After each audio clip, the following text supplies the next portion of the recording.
नमस्कार साथियों, आज की वीडियो है क्लास 12th के चैप्टर का नाम है एटम्स और ये एक वन शॉट होने वाली है। कंप्लीट डिटेल जो आपको इस चैप्टर के अंदर चाहिए आपको इस वीडियो के अंदर मिलेगा। अंत तक जुड़े रहना, वीडियो को देखना। कोई डाउट हो तो कमेंट्स में शेयर कर दीजिएगा। बिना देर किए आगे शुरू करते हैं।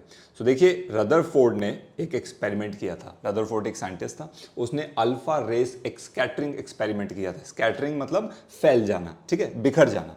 सो अल्फा रे, उसने एक बीम ली, उसको स्कैटर किया। कैसे किया अभी डिस्कस करने वाले, इस डायग्राम के थ्रू आपको एक्सप्लेन करूंगा। 1909 में उसने ये अल्फा रे स्कैटरिंग का एक्सपेरिमेंट किया था, 1909 में, जिसके कारण आगे चल के एटॉमिक न्यूक्लियस के बारे में बातें करना, उसकी डिस्कवरी करना संभव हुआ। बहुत बड़ा एक माइलस्टोन था ये उस समय पे, रदरफोर्ड के टाइम पे उनके लिए।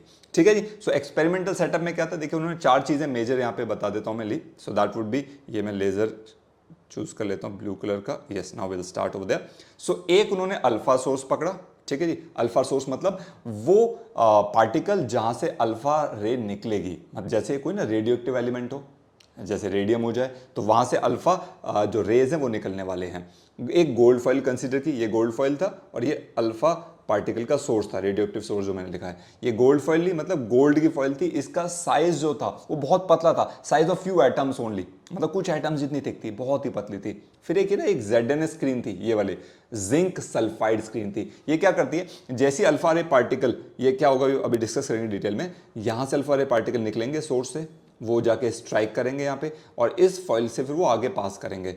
तो कुछ अल्फा पार्टिकल जाकर जब इस पे स्ट्राइक करेंगे जहां पे भी, तो वहां पे एक फ्लैश आएगा, हल्का सा चमक जैसी, उसने हल्का सा जैसे टकराया, जैसी कोलिजन हुआ, एक फ्लैश आ गया हल्का सा। उस फ्लैश को कैप्चर करेगा ये माइक्रोस्कोप। तो ये माइक्रोस्कोप जगह जगह इस पे ऐसे रोटेट करेगा और बताएगा भाई कि ये फ्लैश आकर के कहां पे आ रहा है, अल्फा पार्टिकल कहां पे टकरा रहा है, उसको कैप्चर कर लेगा। यहां से पता चलेगा कि अल्फा पार्टिकल कहां पे स्ट्राइक कर रहे हैं इस ZN स्क्रीन पे।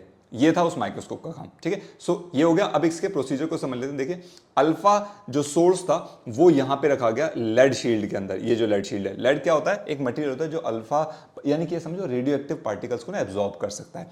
तो क्योंकि इसमें से तो चारों तरफ निकलेंगे ना पार्टिकल, वो हार्मफुल भी हो सकते हैं ह्यूमंस के लिए। तो इसने क्या किया, एक पतला सा नैरो स्लिट लिया, जिसमें से नैरो स्लिट मतलब ये कॉलीमीटर है, ये लगा लीजिए। बहुत पतली सी एक छोटी सी एरिया इसने छोड़ दिया जिसमें से अल्फा रे जाएगा। बाकी इसने क्या किया, ऐसे ब्लॉक कर दिया इसे, तो कहीं पे भी रेज निकल होंगी, सब एब्जॉर्ब हो जाएगी और यहां से एक बीम की तरह ऐसे एक स्ट्रेट लाइन में अल्फा पार्टिकल निकलेंगे। ठीक है, जब ये अल्फा पार्टिकल निकले तो कुछ अल्फा पार्टिकल सीधे गए, कुछ स्ट्राइक हो गए और उन्होंने जाकर के ZNS पे स्ट्राइक किया स्क्रीन पे। इस स्क्रीन पे स्ट्राइक करने के बाद जहां जहां पे वो स्ट्राइक हुए, इस माइक्रोस्कोप ने उन स्ट्राइक्स को कैप्चर कर लिया। अब इसमें की ऑब्जर्वेशन समझते हैं। जैसे ही अल्फा पार्टिकल इस सोर्स से निकले, कॉलीमीटर से पास हुए, कॉलीमीटर क्यों है, ताकि उसको नैरो एक पतली लाइन में भेज दिया जाए। ये बीम बना करके, बीम बना करके आगे गई, यहां पे गोल्ड फॉइल पे स्ट्राइक हुए अल्फा पार्टिकल और उसके बाद मैक्सिमम, पहले पॉस्टुलेट ये था, ये ऑब्जर्वेशन था, मैक्सिमम अल्फा पार्टिकल आप देख रहे हैं बिल्कुल सीधी लाइन में हैं, यानी कि बिल्कुल स्ट्रेट ट्रेवल किया और यहां पे स्ट्राइक किए। माइक्रोस्कोप हर किसी को कैप्चर करता जा रहा है। तो ये क्या हुआ कि maximum alpha particle straight travel कर रहे हैं गोल्ड फॉइल से, ठीक है। कुछ बहुत थोड़े, यानी कि तकरीबन 1% के आसपास मान लीजिए, उन्होंने हल्की डिफ्लेक्शन शो की, बहुत हल्की सी डिफ्लेक्शन शो की, हल्का सा डिफ्लेक्ट हो गए। यानी कि कुछ उन्हें लगा, देखिए जाना था इनको पॉजिटिव था लेकिन डिफ्लेक्ट हो, यानी किसी ना किसी चीज ने उन पर फोर्स लगाई। बात करेंगे आगे क्या फोर्स थी, ठीक है।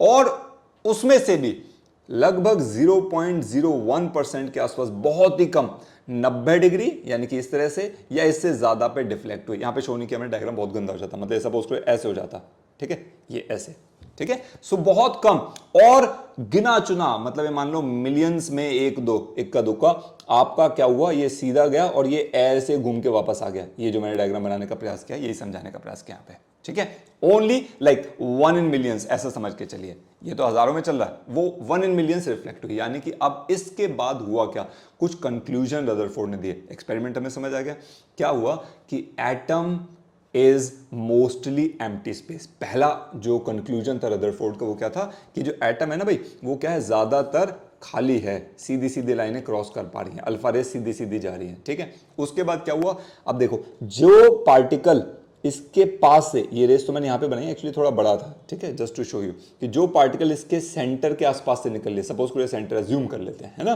तो जो इसके पास से आ रही है, जाना था उसको सीधा, हल्का सा थीटा एंगल से डिफ्लेक्ट हो गया, जैसे सीधा जाना था ये नीचे आ गया। थीटा एंगल से डिफ्लेक्ट हो गया। तो जो पार्टिकल इसके सेंटर के बिल्कुल पास से जा रहा है वो हल्का सा डिफ्लेक्ट हो रहा है, यानी कि अल्फा पार्टिकल कैसा हो, देखो पॉजिटिव चार्ज होता है उसमें, 2 प्रोटॉन होते हैं उसमें, सो 2e, एक प्रोटॉन पे चार्ज e मान लिया तो 2 प्रोटॉन का चार्ज होगा +2e, अल्फा पार्टिकल पे चार्ज +2e, यानी कि अल्फा चार्ज पार्टिकल आपका है plus charge, positive charge.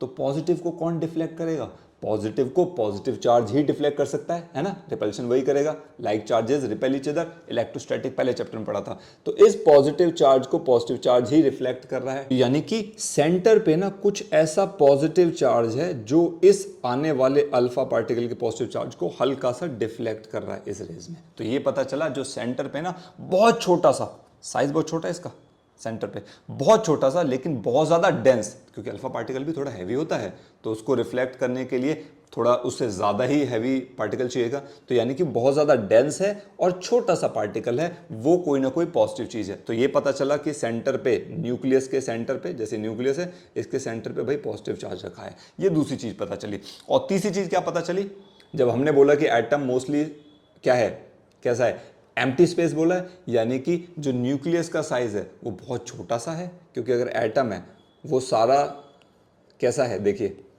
Empty space है ना, सीधी सीधी जा रही है अल्फा पार्टिकल, लेकिन जो इसके पास से ऐसे गया वो हल्का सा डिफ्लेक्ट हो गया, जो पास से गया वो हल्का सा डिफ्लेक्ट हो गया, ये 2 रेज दिखाए मैंने। तो यानी कि जो न्यूक्लियस का साइज है वो बहुत छोटा है। ये तीसरा ऑब्जर्वेशन हो गया कि न्यूक्लियस का size is very small, right, so size of the nucleus is very small. ये थर्ड कंक्लूजन था। तो 3 कंक्लूजन रिपीट कर देते हैं। क्या था, पहला, एटम मोस्टली स्पेस एम्प्टी है, ये एटम ज्यादातर खाली है स्पेस, सेंटर पे पॉजिटिव चार्ज है लेकिन बहुत छोटे साइज में है और वो बहुत ज्यादा है, और तीसरा न्यूक्लियस का साइज जो है वो भी बहुत छोटा है। ये 3 कंक्लूजन थे रदरफोर्ड के एक्सपेरिमेंट के। अब ये पूरा ना पॉइंटर्स मैंने यहाँ पे लिखे हैं, आप देखें, आप वीडियो को पॉज करके देख सकते हैं, दिस इज द कंक्लूजन, आप इसको देख सकते हैं, for the derivation purpose use कर सकते हैं। पॉज करके आप इसको देख लीजिए आराम से, आगे बढ़ते हैं, नोट भी कर सकते हैं इफ यू वांट। नेक्स्ट हमारा जो टॉपिक रहेगा, अब ये देखिए distance of closest approach next topic है, समझाता हूं।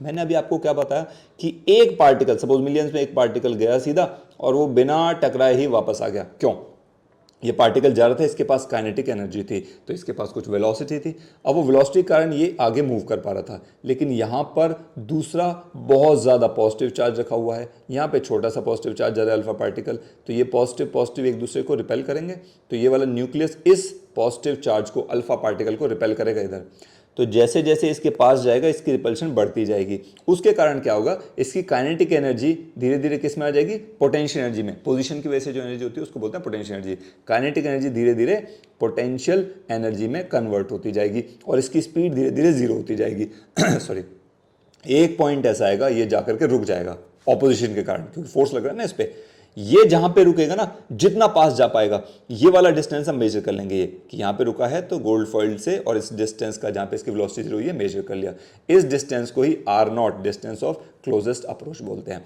उसके बाद पता है क्या होगा, रिपल्शन तो फिर भी जारी है, अब यहां से घूमेगा और वापस इसकी धीरे धीरे वेलोसिटी बढ़ेगी ऑपोजिट डायरेक्शन में, और यहां से ट्रेवल करेगा, अपनी पाथ को रिट्रेस करेगा। This is known as distance of, या कह सकते हैं क्लोजेस्ट अप्रोच का डिस्टेंस, ठीक है, डिस्टेंस ऑफ क्लोज्ड अप्रोच। इसका डेरिवेशन फटाफट से आपको मैं समझाता हूं बहुत आसान तरीके से। देखिए ये डेफिनेशन लिखिए, it is the minimum distance from the nucleus, nucleus से मिनिमम डिस्टेंस है, up to which an alpha particle can travel, जहां तक अल्फा पार्टिकल ट्रेवल कर सकता है डायरेक्टली न्यूक्लियस की तरफ, toward the nucleus, before coming to rest and then retracing its path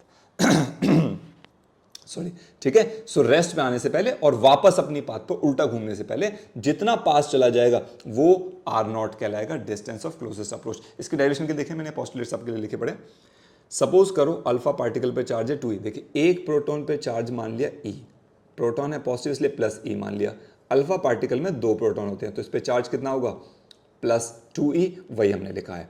अच्छा, न्यूक्लियस जो होगा उसका चार्ज हमने मान लिया Ze, कैसे, देखिए Z उसमें एटॉमिक नंबर है, एटॉमिक नंबर मतलब नंबर ऑफ प्रोटॉन, तो Z एटॉमिक नंबर मतलब प्रोटॉन कितने हैं, प्रोटॉन भी Z हैं, एक प्रोटॉन पे चार्ज होता है E, तो Z प्रोटॉन पे चार्ज कितना होगा, Ze, यानी कि न्यूक्लियस पे टोटल चार्ज कितना होगा, Ze पॉजिटिव, क्योंकि प्रोटॉन है। तो देखिए क्या लिखा है यहाँ पे, charge on nucleus with atomic number Z is plus Ze, तो एक चार्ज ये रहा अल्फा पार्टिकल का, 2e, और दूसरा चार्ज ये रहा Ze, न्यूक्लियस का चार्ज। अब आपको पता है कूलम्स लॉ वाला सिचुएशंस में बन जाएगा, अभी उसको डिस्कस करेंगे।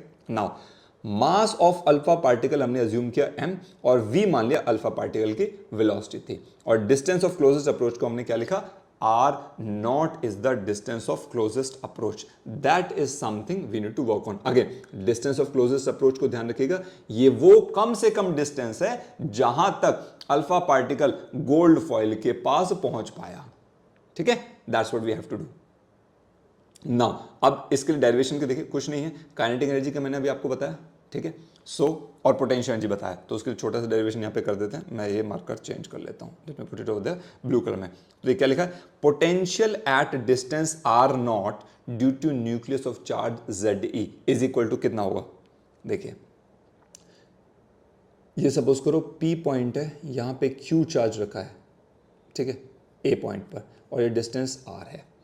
तो P पॉइंट पर पोटेंशियल हम निकालते थे, स्टार्टिंग में फर्स्ट चैप्टर में पढ़ा था, क्या होता था 1/4πε0, इसको कैपिटल K बोलते थे ना, K into Q by distance, suppose distance R है, so charge divided by distance into 1/4πε0, ये होगा पोटेंशियल कहाँ पर, potential at this level, this distance. ठीक है, तो बिल्कुल वैसे ही potential at distance r0 due to nucleus of charge Ze, ठीक है, क्या होगा 1/4πε0 इनटू चार्ज, चार्ज कितना न्यूक्लियस का यानी कि Ze, डिवाइडेड बाय डिस्टेंस कितना है r0, distance of closest approach. ठीक है, ये पोटेंशियल है। अब आपको पता है पोटेंशियल इनटू चार्ज, आपको पोटेंशियल एनर्जी U या W की फॉर्म में हम डिस्कस किया करते थे, वर्क डन। ठीक है, सो पोटेंशियल हमारा क्या हो गया, ये रहा पोटेंशियल। ठीक है, और चार्ज कितना आ रहा है, अल्फा पार्टिकल का कितना है 2e है चार्ज उसका, सो पोटेंशियल एनर्जी क्या हो जाएगी, देखिए क्या लिखा है, potential energy of alpha particle at r0 is equal to potential, and this is multiply. ये ना साइन लेता नहीं है इसको, जब मैं नोट्स बनाता हूँ, ये जो सॉफ्टवेयर जिसमें लिख रहे हैं साइन लेता नहीं मल्टीप्लाई का, सो ये साइन मल्टीप्लाई का है। ठीक है, so potential into charge of alpha particle, so that means potential कितना है 1 बाय, तो इसको यहाँ पे हम लिख देते हैं, so that means 1/4πε0 into Ze by r0, ये तो था potential, multiply by charge of alpha particle 2e, तो ये हो गया पोटेंशियल एनर्जी अल्फा पार्टिकल की। अच्छा, अल्फा पार्टिकल की काइनेटिक एनर्जी क्या होगी, 12mv², ये अल्फा पार्टिकल काइनेटिक एनर्जी है। अब देखिए अल्फा पार्टिकल कॉन्स्टेंटली क्या कर रहा है, कूलम फोर्स एक्सपीरियंस कर रहा है, जैसे वो रिटर्न होगा, तो वही सारी कहानियां पे लिखी हुई कि 180 डिग्री पे वो रिटर्न हो जाएगा। अब यहाँ पर क्या होगा, जो काइनेटिक एनर्जी है वही पोटेंशियल एनर्जी में कन्वर्ट हो रही है, फिर वापस वही पोटेंशियल एनर्जी क्या कर रही है उसकी काइनेटिक एनर्जी में। आपको ध्यान होगा जो मैंने अभी एक्सप्लेन किया था, है ना, यहाँ पर क्या हुआ था, ये काइनेटिक एनर्जी आ रही है, यहाँ पे आकर रुक गया, तो सारी की सारी काइनेटिक एनर्जी कन्वर्ट हो गई पोटेंशियल एनर्जी में, और जब यहाँ से फोर्स तो लगातार इसको लग रही है वापस, तो फिर ये मूव करना शुरू करेगा, तो ये सारी की सारी पोटेंशियल एनर्जी किस में कन्वर्ट हो जाएगी, धीरे धीरे चल के काइनेटिक एनर्जी में। सो दैट मीन्स एक दूसरे के सहयोगी हैं, ये काइनेटिक एनर्जी पोटेंशियल एनर्जी से ही मिल रही है, सो दैट मीन्स 12mv² जो काइनेटिक एनर्जी है, this is getting converted into potential energy 1/4πε0, 2e alpha particle का चार्ज, और Ze किसका चार्ज है, न्यूक्लियस का, ध्यान रखना, divided by r0 distance of closest approach. ठीक है, यहां से r0 की वैल्यू आप आसानी निकाल सकते हो, 1/4πε0, और ये हो जाएगा into 2e Ze divided by 12mv²। This is the value of distance of closest approach, ये इसका डेरिवेशन है। ठीक है, आई होप आपको ये क्लियर हो गया होगा।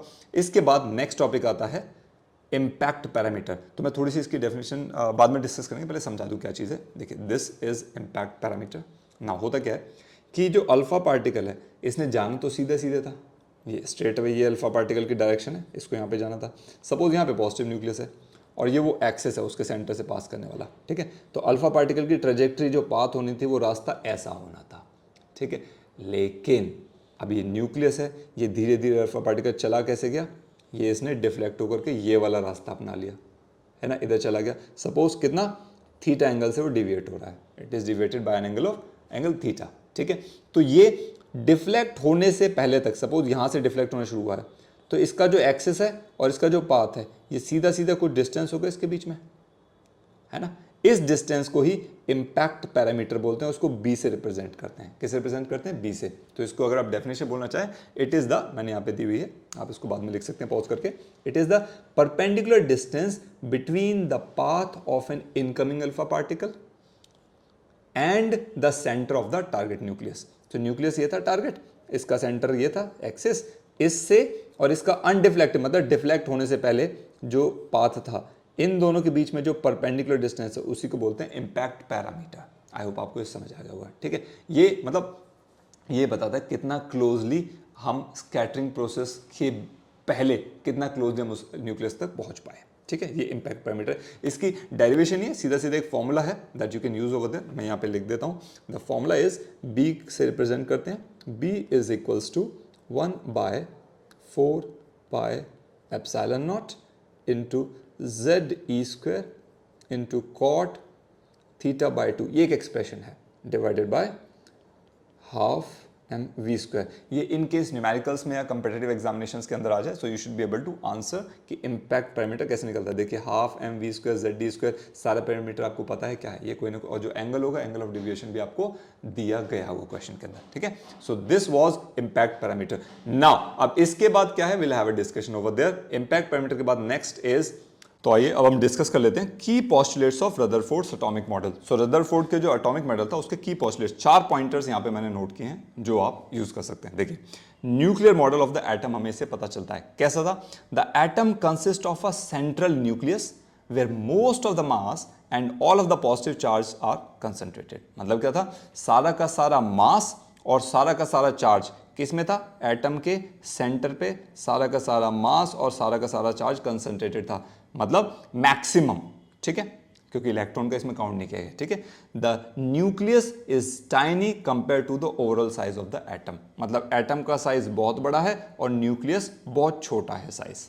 ठीक है, पहला पोस्टुलेट था, सारा मास लगभग, सारा चार्ज लगभग, और इसका साइज बहुत स्मॉल है इन टर्म्स ऑफ एटम, और सारा मास और चार्ज कहां पे? न्यूक्लियस में कंसंट्रेटेड है। ये था पहला पोस्टुलेट। दूसरा पोस्टुलेट था, electrons are in orbit, that means electrons revolve around the nucleus in circular orbits like planets orbiting the sun. जैसे सन के चारों तरफ प्लैनेट ऑर्बिट करते हैं, इलेक्ट्रॉन वैसे ही ऑर्बिट में रिवॉल्व करते हैं न्यूक्लियस के। The electrons are held in orbit by the electrostatic force of attraction between the negatively charged electron and positively charged electron। ठीक है, that means ये रहा आपका एटम, ये रहा न्यूक्लियस पॉजिटिव है, ये रहा इलेक्ट्रॉन नेगेटिव। तो ये इलेक्ट्रॉन घूम क्यों पा रहा है? क्योंकि इसको एक फोर्स ऑफ अट्रैक्शन मिल रही है। किसकी वजह से? न्यूक्लियस की वजह से। ये आगे मैं बताऊंगा। इसमें देखें, हमेशा एक ना, आपको पता है किसी भी ऑब्जेक्ट को अगर सेंटर में मूव करना है ना, सर्कल में मूव करना है, सॉरी, तो उसको क्या चाहिएगा? एक सेंट्रीपिटल फोर्स चाहिए जो हमेशा सेंटर की तरफ लगे। अब सेंट्रीपिटल फोर्स का फॉर्मूला होता है mv²/r।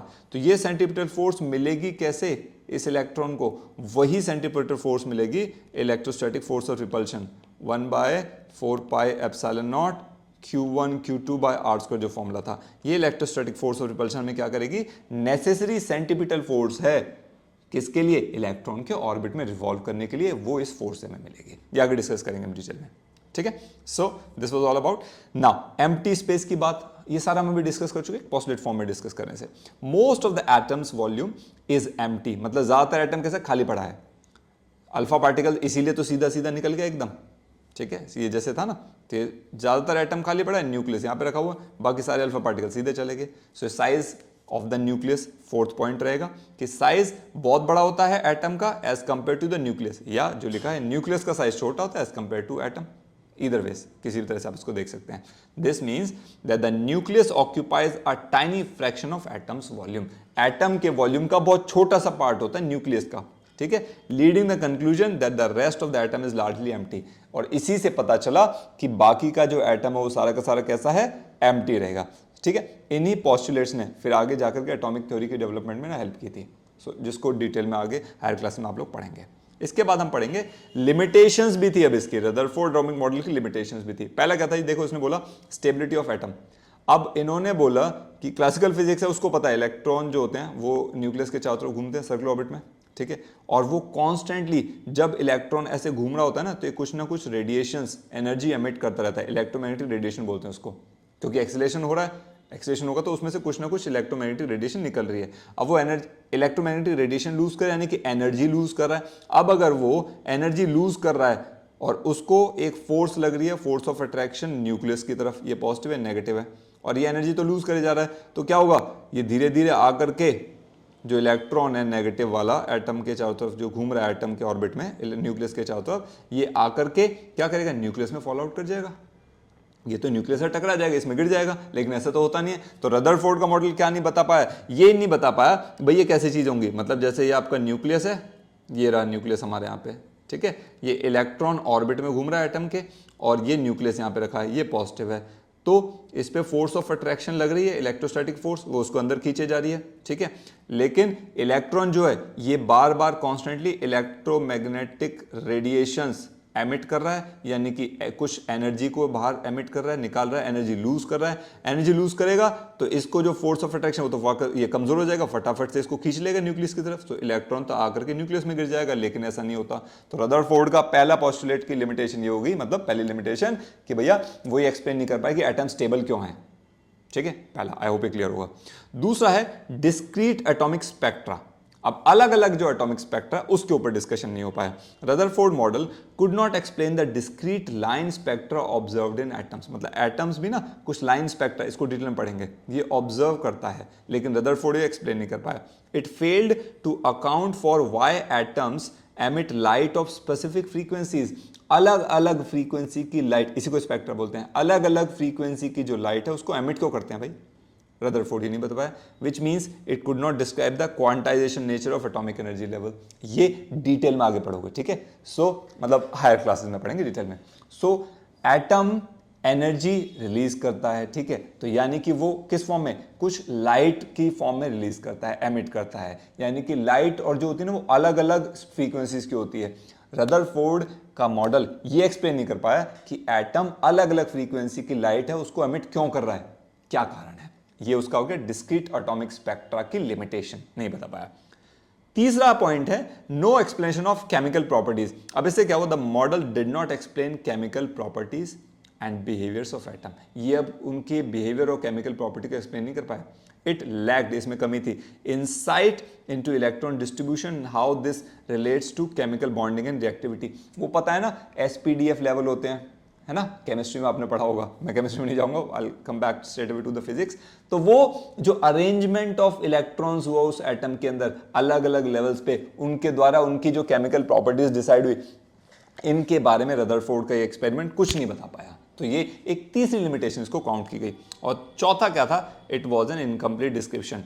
The model did not provide any information on how electrons are arranged outside the nucleus. Again वही, फिर वही चीज है, it lacked a detailed mechanism or theory about electron configuration and their behavior in specific energy states। वो जो होता है ना एक एनर्जी से दूसरे एनर्जी लेवल में जाकर के ट्रांजिशन होता है, मतलब हायर लेवल पे जा सकता है एनर्जी के। मतलब ये समझो ये न्यूक्लियस है तो इसके पार ये जो ऑर्बिट्स हैं, एक इलेक्ट्रॉन एक से दूसरे इलेक्ट्रॉन ऑर्बिट में जा सकता है और ये दूसरा इलेक्ट्रॉन ऑर्बिट से पहले इलेक्ट्रॉन ऑर्बिट के अंदर आ सकता है। ये कैसे हो रहा है, ये ट्रांजिशन कैसे हो रहा है, इन सब चीजों की बात रदरफोर्ड के एक्सपेरिमेंट में नहीं की गई थी। तो ये कुछ लिमिटेशंस थी। इन्हीं के कारण अगले फिर महानुभाव आए बोहर। ये देखिए बोहर, नील बोहर था नाम इनका, जो अगला टॉपिक हम पढ़ेंगे, ये आपको दिख भी रहा होगा, ये रहा बोहर्स मॉडल। तो इन्हीं चीजों पे फिर काम किया नील बोहर ने। उन्होंने कुछ पोस्टुलेट्स दिए थे, 1913 में उन्होंने एक्सपेरिमेंट किया और उन्होंने अपना एक Bohr model of hydrogen atom suppose किया। मतलब हाइड्रोजन एटम को पकड़ा और उसके ऊपर कुछ चीजें जो रदरफोर्ड के एटॉमिक मॉडल के अंदर कमियां थी, उन कुछ चीजों को उसने उजागर किया और उसका कुछ सॉल्यूशन देने का प्रयास किया। तो आइए बोहर के हाइड्रोजन एटॉमिक मॉडल को समझते हैं। पहला पोस्टुलेट बोहर का था दैट ऑर्बिट्स आर क्वांटाइज्ड। मतलब क्या था कि electrons revolve around the nucleus in fixed orbits और एनर्जी लेवल्स। मतलब जो इलेक्ट्रॉन है ना वो फिक्स्ड ऑर्बिट में ही होगा, मतलब हर ऑर्बिट की एक एनर्जी फिक्स है कि इस ऑर्बिट की इतनी एनर्जी होगी और इलेक्ट्रॉन उसी में रिवॉल्व करेगा, बिना रेडिएट की एनर्जी को रेडिएट नहीं करेगा उस लेवल के अंदर, पर्टिकुलर एनर्जी लेवल के अंदर, ठीक है। इसलिए उसको क्या बोला, स्टेशनरी। मतलब यहां से एनर्जी को रेडिएट नहीं किया जा रहा है, इसलिए वो ऑर्बिट कैसा हो गया, स्टेशनरी ऑर्बिट। पहला पोस्टुलेट क्या कर रहा है, electrons revolve in stationary orbits और हर ऑर्बिट की एक फिक्स एनर्जी लेवल होता है, ठीक है। Each orbit corresponds to a specific energy level and these orbits are quantized, मतलब इनका नंबर फिक्स है। Meaning that only certain discrete orbits are allowed, मतलब कुछ पर्टिकुलर ऑर्बिट्स ही अलाउड होते हैं जिनकी एनर्जी फिक्स होगी। सपोज ये न्यूक्लियस है, इसके चारों तरफ ये कुछ ऑर्बिट्स है, तो जब इलेक्ट्रॉन इसमें घूमेगा तो इलेक्ट्रॉन के पास E1 एनर्जी होनी चाहिए, जब इलेक्ट्रॉन इसमें घूम रहा होगा तो इसके पास E2 एनर्जी होनी चाहिए। ये E1 और E2 फिक्स है हर ऑर्बिट के लिए, हर इलेक्ट्रॉन के लिए, ठीक है। पहला पोस्टुलेट ये था कि ऑर्बिट्स क्वांटाइज्ड हैं। दूसरा, इलेक्ट्रॉन ट्रांजिशन। अब जो अभी हमने बात की, ये न्यूक्लियस है, ठीक है, इसके चारों तरफ ये इलेक्ट्रॉन रिवॉल्व कर रहा है ऑर्बिट के अंदर, ठीक है। इलेक्ट्रॉन जब ये 1 से 2 ऑर्बिट में जा सकता है, कब? जब इलेक्ट्रॉन एनर्जी को एब्जॉर्ब करेगा, हायर एनर्जी लेवल में आ जाएगा, वो 2 पे पहुंच जाएगा।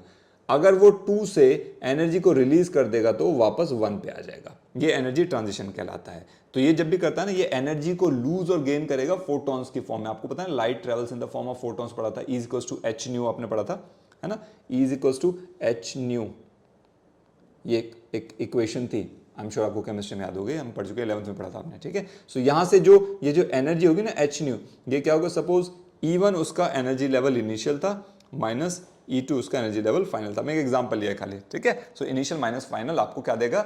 जो नेट उसके पास एनर्जी रही, ठीक है, इतनी एनर्जी उसने एब्जॉर्ब की या एमिट की, ठीक है, या तो एब्जॉर्ब करेगा एमिट करेगा, बस साइन चेंज होगा, E1 E2 और E2 E1 हो जाएगा, ज्यादा कम की बात होगी, ठीक है। सो इलेक्ट्रॉन ट्रांजिशन का पोस्टुलेट क्या था उसका? कि electrons can move between orbits by absorbing और emitting energy in the form of photon. मतलब एनर्जी एब्जॉर्ब करेगा तो लोअर से हायर लेवल पे चला जाएगा, और जब एनर्जी को रिलीज करेगा तो हायर से वापस लोअर लेवल पे आ जाएगा। यहाँ पे H प्लैंक्स कांस्टेंट है, न्यू फ्रीक्वेंसी है जो उसने एब्जॉर्ब की थी रेडिएशन, उस रेडिएशन की। E1 E2 क्या है? एनर्जी लेवल्स है। आई होप सेकंड आपको क्लियर होगा। थर्ड आता है यहाँ पे angular momentum is quantized. Quantization मतलब उन्होंने क्या बोला कि electrons can revolve only in certain discrete non radiating stationary orbits, जिनका एंगुलर मोमेंटम हमेशा क्या होना चाहिए? इसको करेक्ट कर देता हूं, ऑफ, ये ऐसे लिखा हुआ h/2π का इंटीग्रल मल्टीपल होना चाहिए, ठीक है। It should be an integral multiple of h/2π। So angular momentum, suppose करो इलेक्ट्रॉन का मास m है, ठीक है, v वेलोसिटी है, मास of electron is m, v is velocity of electron and r is radius of orbit and h is Planck's constant, ठीक है। तो angular momentum क्या होता है? mvr, ये 11th में पढ़ चुके हैं। एंगुलर मोमेंटम क्या होगा? Mass into velocity, linear velocity into radius of the orbit, मतलब ये ऐसा होता है। सपोज ये कोई भी ऑर्बिट है, इसके सेंटर पे मैं एक न्यूक्लियस बनाता हूँ, let's say this is the nucleus, ये पॉजिटिव चार्ज है और यहाँ पे ये अपना नेगेटिव इलेक्ट्रॉन घूम रहा है, ठीक है, और इसका रेडियस r है। तो इसका एंगुलर मोमेंटम, सपोज ये इसकी लीनियर वेलोसिटी v मैंने यहाँ पे कर दी, ठीक है, और इसका मास m था, तो एंगुलर मोमेंटम mvr से मिलता है। तो ये इक्वेशन हमारी क्या होगी? That angular momentum must be equal to, so mvr must be equals to nh/2π, मतलब वो एक इंटीग्रल मल्टीपल होना चाहिए, मतलब इंटीजर से मल्टीप्लाई किया जाए किसको? h/2π। ये h/2π एक फैक्टर है, ठीक है। तो इलेक्ट्रॉन किसी भी ऑर्बिट में घूमेगा, उसको क्वांटाइज कर दिया गया है। Electrons can only revolve in certain orbits, और वो ऑर्बिट स्टेशनरी होने चाहिए, नॉन रेडिएटिंग होने चाहिए, एनर्जी रिलीज नहीं कर रहे हैं, स्टेशनरी पोजीशन में, जिनका एंगुलर मोमेंटम कम से कम क्या होना चाहिए? h/2π का इंटीग्रल मल्टीपल, n से मल्टीप्लाई करेंगे, so mvr is equals to nh/2π। So Bohr का फोर्थ पोस्टुलेट था सर्कुलर ऑर्बिट्स, उसको डिस्क्राइब किया उसने, देखिए समझते हैं क्या था इसमें। Electrons move in circular orbits around the nucleus where necessary centripetal force required for the circular motion is provided by the force of attraction between nucleus and electron. ये अभी 2 मिनट पहले मैं समझा था, वो ये कह रहा है जो सेंट्रीपिटल फोर्स चाहिए किसी भी इलेक्ट्रॉन को, सपोज ये न्यूक्लियस है, इसके चारों तरफ ये इलेक्ट्रॉन घूम रहा है, तो इसको सेंटर में घूमने के लिए एक सेंट्रीपिटल फोर्स चाहिए, एम इसके बाद अभी लिख रहा हूँ, it must be provided by the electrostatic force of attraction, यानी कि K Q1 Q2 bye R square जो हमने पढ़ा था, ठीक है। तो इस कॉन्सेप्ट में उसे कैसे लिखेंगे ये मैं लिख देता हूं, जो मैंने बोला था अभी। सेंट्रीपिटल फोर्स क्या होगी? mv² बाय R, ठीक है, is equals to K 1/4πε0 into Q1, एक इलेक्ट्रॉन है और वो किसी न्यूक्लियस के चारों तरफ घूम रहा है, तो ZE हो जाएगा। Z क्या होगा? एटॉमिक नंबर, यानी कि नंबर ऑफ प्रोटॉन न्यूक्लियस के अंदर इनटू ई, ये एक न्यूक्लियस का चार्ज, ये एक इलेक्ट्रॉन का charge, whole divided by distance. Suppose orbit का जो साइज है वो r है, रेडियस यानी कि सर्कल का r है, ठीक है, यहाँ पे लिखा हुआ है सारा, आप देख सकते हैं, इन सब चीजों को एक्सप्लेन किया, ठीक है। तो इस तरह से बोहर ने ये 4 पोस्टुलेट दे करके अपने मॉडल को एक्सप्लेन किया। लेकिन ये केवल ना, इसमें भी लिमिटेशन थी, देखिए मैंने क्या लिखा, ये एक हाइड्रोजन एटम की बात कर रहा था, ठीक है, लेकिन स्पेक्ट्रम की बात नहीं कर पाए, ये वहां पे चैलेंज आया। सो बोहर के पोस्टुलेट्स के कारण ये कुछ डेरिवेशंस पॉसिबल हुए। सबसे पहले हम निकालेंगे radius of Bohr's stationery orbit, मतलब वो ऑर्बिट जिसके अंदर इलेक्ट्रॉन, स्टेशनरी ऑर्बिट जिसके अंदर इलेक्ट्रॉन बिना एनर्जी को रेडिएट करके घूम रहा है, उसका रेडियस क्या होगा। तो देखिए यहाँ पे angular momentum of electron moving in stationery orbit is quantized, ये भी हमने पढ़ा, यानी कि ये क्वांटाइज था। क्वांटाइज मतलब क्या था, NH/2π, it should be an integral multiple of H/2π, ये हमने पढ़ा। यहाँ से हम वेलोसिटी v की वैल्यू निकाल सकते हैं, v equals to n into H/2π mr, एस बस क्रॉस मल्टीप्लाई कर दिया इसको, ठीक है। Now we know that an electron when it to move in circular orbit, उसकी जो सेंटीपिटल फोर्स है वो कौन प्रोवाइड करेगा, उसको electrostatic force of attraction between electron nucleus वहीं से मिलेगी, यानी कि mv²/r, ये सेंटीपिटल फोर्स है। और फोर्स ऑफ अट्रैक्शन जो थी एक न्यूक्लियस और एक इलेक्ट्रॉन के बीच में क्या थी, k, यानी कि 4πε0 इनटू न्यूक्लियस का चार्ज, सॉरी इलेक्ट्रॉन का चार्ज E और न्यूक्लियस का चार्ज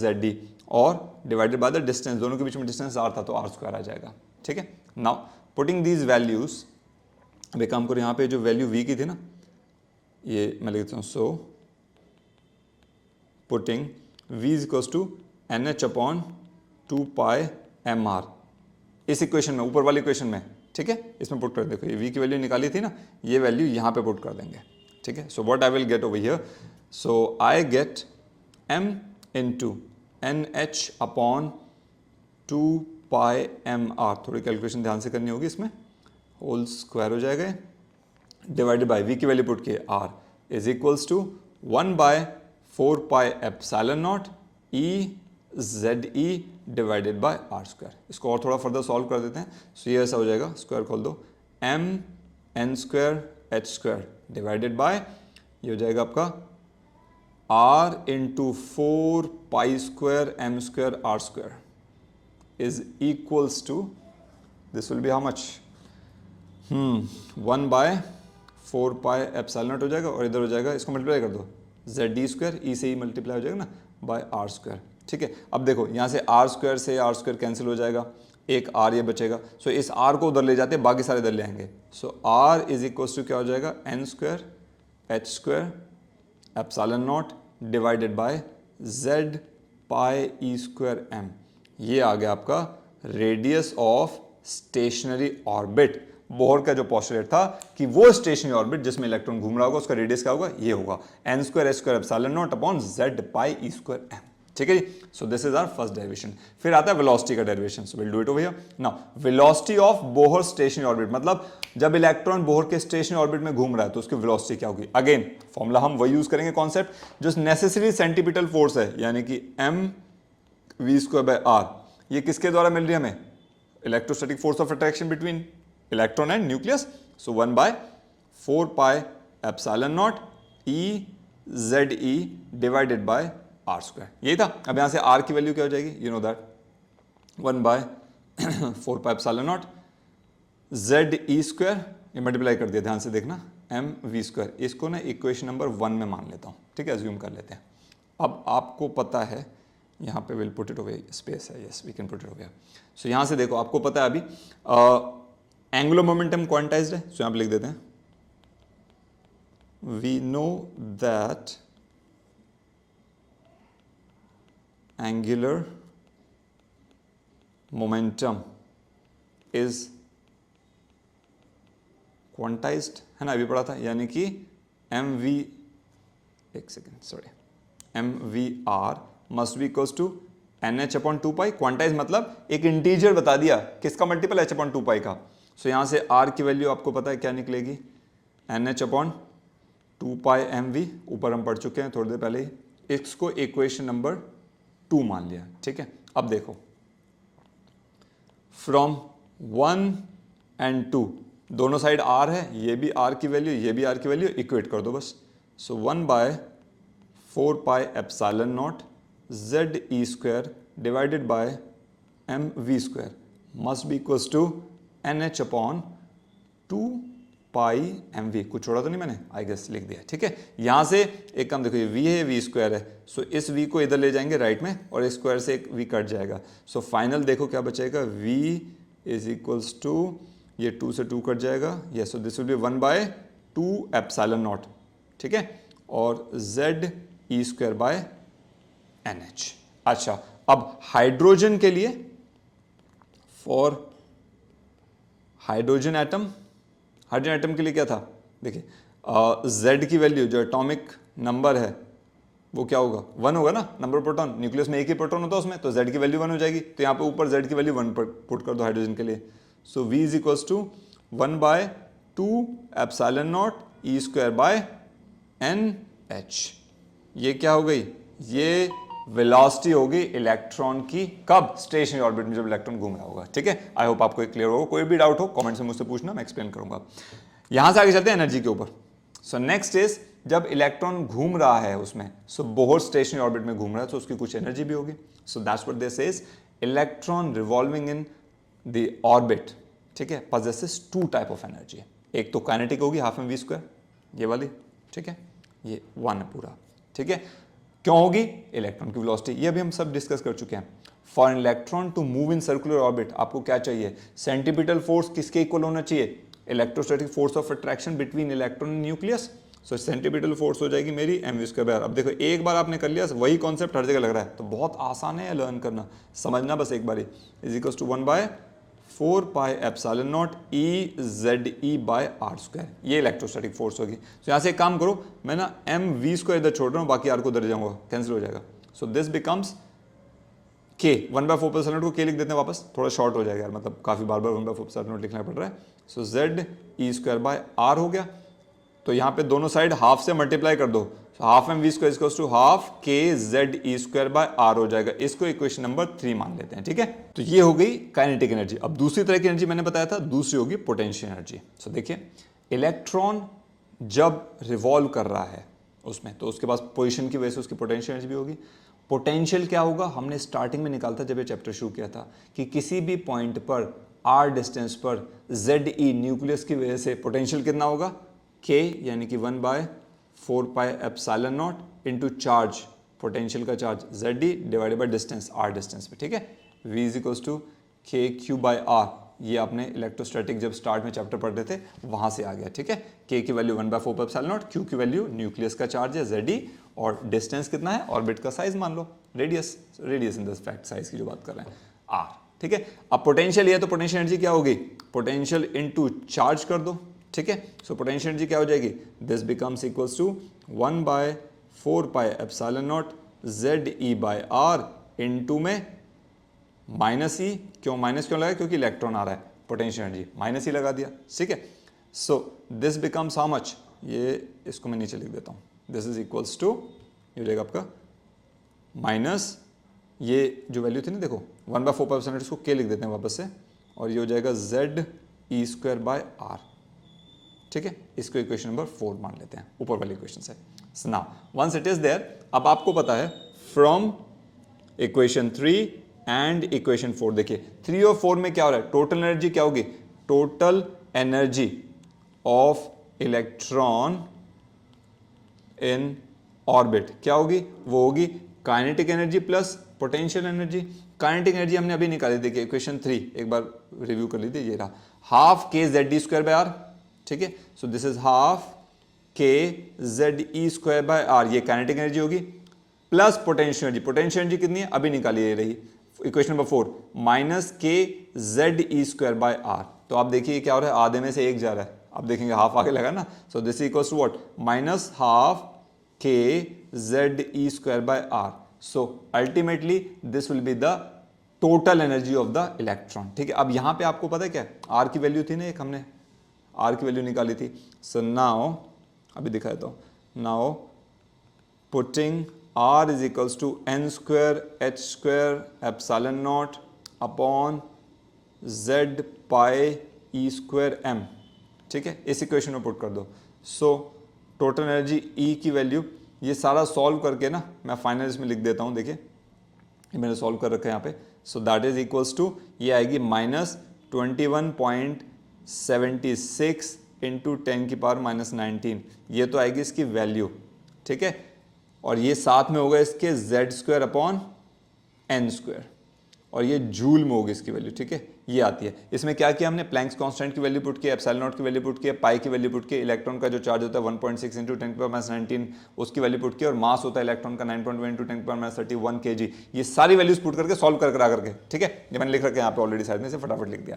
ये वैल्यूज पुट की तो एनर्जी क्या होगी, ये आ गई, ये जूल में है। अब इसको अगर इलेक्ट्रॉन वोल्ट में कन्वर्ट करना है तो हमेशा याद रखना, देखिए 1 इलेक्ट्रॉन वोल्ट के अंदर कितने जूल होते हैं, 1 जूल में कितने इलेक्ट्रॉन वोल्ट है। ये अगर रिलेशन आपको पता होगा तो आपको पता है ये मैं क्या लिखने वाला हूं, E is equals to -21.76 into 10 की पावर -19 डिवाइडेड बाय 1.6 इंटू 10 की पावर -19 z² बाय n², और ये बन गया EV, ये इलेक्ट्रॉन वोल्ट यूनिट है इसकी। एक बच्चे ने मेरे से, मैं जब ये सेशन ले रहा था क्लास में, उससे पूछा सर ये तो इलेक्ट्रॉन से मल्टीप्लाई कर रहे हैं, मल्टीप्लाई चार्ज अलग है, ये EV यूनिट है, ये अलग से E, अब वैल्यू नहीं बची, अब ये यूनिट है पूरी, इलेक्ट्रॉन वोल्ट, इसको क्या बोलते हैं, दिस इज इलेक्ट्रॉन वोल्ट, ये भी एनर्जी की एक यूनिट है, ठीक है।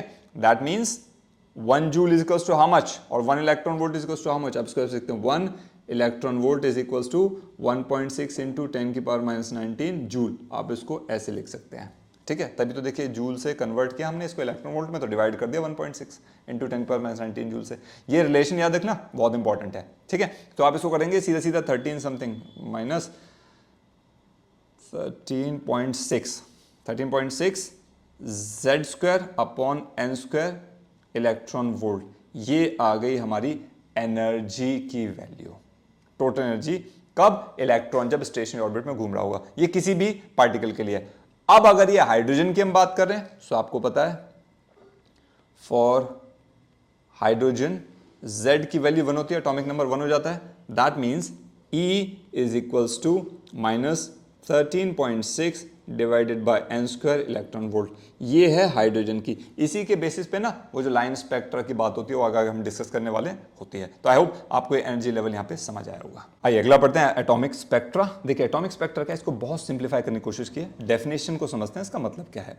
ये स्पेक्ट्रल लाइन होती है, कोई भी एटम क्या होता है, एनर्जी को एब्जॉर्ब करता है या रिलीज यानी कि एमिट करता है। जब वो एनर्जी को एब्जॉर्ब या रिलीज करेगा, एमिट करेगा, तो उस टाइम पे वो एक स्पेसिफिक कलर की लाइट को रिलीज करता है। एनर्जी रिलीज कर रहा है मतलब लाइट रिलीज हो रही है, ठीक है। तो उस टाइम पे जो लाइट रिलीज होती है, जो लाइंस बनती हैं, उन्हीं लाइंस को हम बोलते हैं स्पेक्ट्रल लाइंस, ठीक है। और ये कौन, एटम की वजह से हो रहा है, एटम की एनर्जी को एब्जॉर्ब या रिलीज करने की वजह से, तो हमने उसको बोलते हैं एटॉमिक स्पेक्ट्रा, ठीक है। हर एलिमेंट का एक यूनिक एटॉमिक स्पेक्ट्रा होता है, मतलब जैसे फिंगरप्रिंट, हर व्यक्ति का अपना, हमारा फिंगरप्रिंट किसी से मैच नहीं करता, हर एलिमेंट का एटॉमिक स्पेक्ट्रा भी एकदम क्या होगा, किसी से भी मैच नहीं करता, ध्यान रखना, बिल्कुल यूनिक होता है, ठीक है। इसको हमने 2 पार्ट्स में डिवाइड किया, एक कहलाता है एमिशन स्पेक्ट्रा और एक कहलाएगा एब्जॉर्प्शन, जब लाइट एब्जॉर्ब होगी। हल्का सा डिटेल पढ़ लेते हैं, एमिशन स्पेक्ट्रा क्या होता है। जब किसी भी एटम में, ये देखो सपोज करो ये था आपका न्यूक्लियस, पॉजिटिव चार्ज था, इसके पास ये इलेक्ट्रॉन घूम रहा है पहले ऑर्बिट में, ये घूम रहा है दूसरे ऑर्बिट में E2 में। सो सबसे पहले तो इलेक्ट्रॉन इस ऑर्बिट से E1 से एनर्जी एब्जॉर्ब करके E2 पे जाएगा, ठीक है। अब ये E2 पे चला गया है, अब जब ये E2 से वापस E1 पे आएगा तो यहां पे एनर्जी रिलीज करेगा। जब ये एनर्जी को रिलीज करेगा तो वो एक स्पेसिफिक कलर की होगी, उस कलर की एक वेवलेंथ होती है, हर कलर की वेवलेंथ होती है ना विग और में, लैम्डा रेड, लैम्डा वॉयलेट, ध्यान होगा आपको, ठीक है। तो हर कलर की एक पर्टिकुलर वेवलेंथ होगी, तो वो किसी एक कलर की वेवलेंथ की लाइट को एमिट करेगा, ठीक है। वो हो जाएगा उसका एमिशन स्पेक्ट्रा।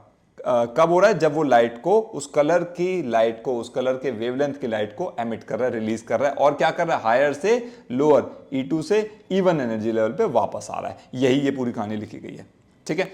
जब ऐसा होता है तो क्या होता है कि देखिए एक डार्क बैकग्राउंड लिया जाता है, उसके ऊपर ना एक इंस्ट्रूमेंट होता है डिफ्रैक्शन ग्रेटिंग, ये लिखा होगा, ये डिफ्रैक्शन ग्रेटिंग, या उसको ना एक प्रिज्म के थ्रू भी आप इसको ऑब्जर्व कर सकते हो, डार्क बैकग्राउंड के थ्रू आप पास कराएंगे, you will see the different colours of that, ठीक है जी। सो जो भी लाइट का कलर एमिट हो रहा होगा उसकी वेवलेंथ की कलर लाइट वहां पे आपको दिखाई देगी। ये होता है एमिशन स्पेक्ट्रा, मतलब इलेक्ट्रॉन ने एनर्जी एब्जॉर्ब की थी, वो हायर लेवल पे चला गया, जिसको बोलते हैं एक्साइटेड स्टेट, वो एक्साइटेड स्टेट से वापस ग्राउंड स्टेट पे, ये रहा, वापस ग्राउंड स्टेट पे आ जाएगा एनर्जी को रिलीज करके। जब इलेक्ट्रॉन एक्साइटेड से ग्राउंड स्टेट पे आएगा, E2 से E1 बाहर वाले से, आउटर से इनर पे आएगा, तो कुछ एनर्जी रिलीज करेगा लाइट की फॉर्म में। वो लाइट होगी एक कलर की फॉर्म में, और जो पैटर्न बनेगा कलर का उसी को हम बोलेंगे एमिशन स्पेक्ट्रम।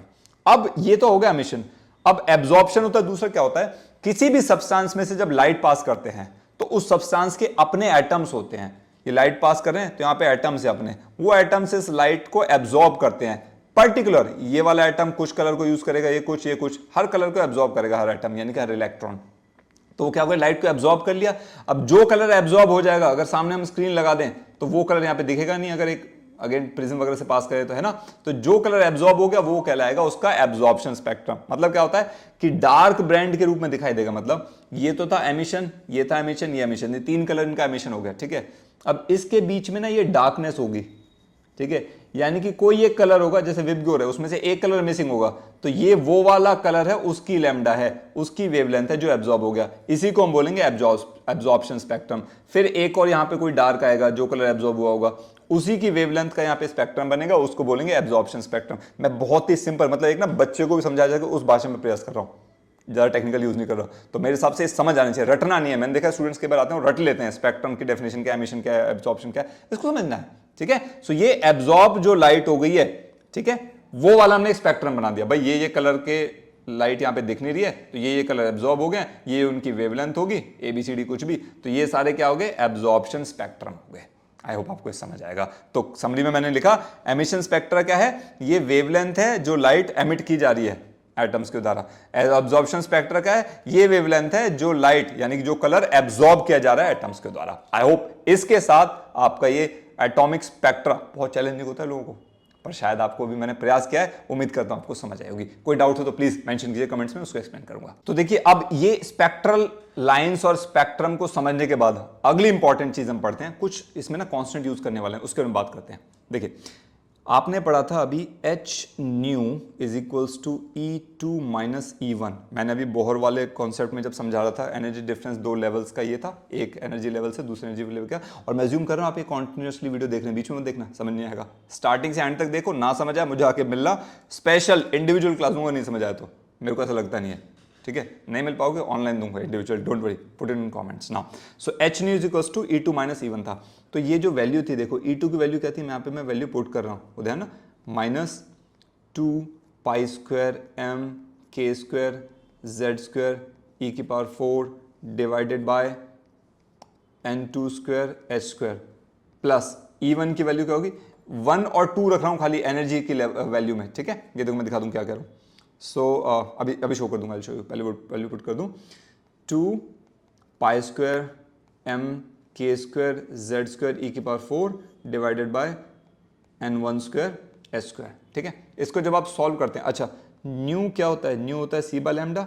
न्यू क्या है, दिस इज फ्रीक्वेंसी, c क्या है, वेलोसिटी ऑफ लाइट, और लैम्डा क्या है, वेवलेंथ, ठीक है। ये फॉर्मूला होता है, तो ये वैल्यू मैं यहां पे पुट करने वाला हूं, न्यू, ये जो H न्यू है, ठीक है।